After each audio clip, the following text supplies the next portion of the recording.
koga očekujemo na klupi Reala sledeće sezone? Pa dobro, sad ako želiš da napraviš grandiozan rez na svim nivoima, onda pretpostavljam da zoveš malog Nemca da napravi revoluciju. A sada Naglasmana? u toj situaciji da li će iko imati strpljenja da sačekaš godinu dana učenja drugog fudbala, nisam siguran. Imaš drugog Nemca, starijeg Nemca koga ga dovedeš, garantuješ jedan... Kojeg?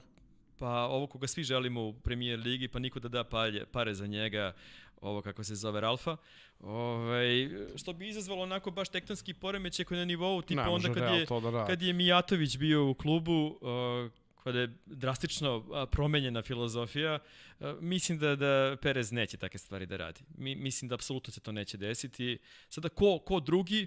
Pa dobro, to je baš dobro pitanje. Ako gledamo u konkurenciji Španaca, nema ih baš puno. Nema ih baš puno koje već nije potrošio. Ali ko bi mogao da bude? Pa jednog je upropastio i doveo, a bio bi idealan za Real u ovoj situaciji. Taj se neće vraćati, taj je u Sevilji i ostaće tamo, nadam se, duže vreme. Pa dobro. Drugi je potpisao za Bilbao pre neki dan. Da. Nema. Mislim da mora da bude stranac. Mislim da nema više prostora za... Pritom nema više Pochetina kao opcije, nema više ni Tuhela kao opcije, pa dosta je smanjen delokrug. Znači vreme da se izvadi Allegri iz naftalina, već kad ga niko ne zove. To sam htio da te pitam, je li ti on možda rešenje i da li ti je možda rešenje da neko iz nekog većeg kluba koje je već dugo tu možda se odluči da konačno napusti klub i da ode tamo? Na koga misliš? Pa što znam, možda Klopu dosta i to. Pa dobro, znaš i sam da kad zovu Real i Barsa niko ne govori ne.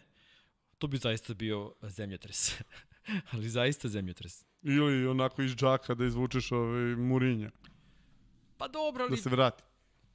Opet, da završi posao. Opet i međuljudski odnosi, jedino ako bi otišao Perez. Znači, to mogu da zamislim. Nisam siguran da ima mesta za dijalog. Mada opet, ako neko može da obrne celu ovu situaciju, to je predsjednik Reala, zaista.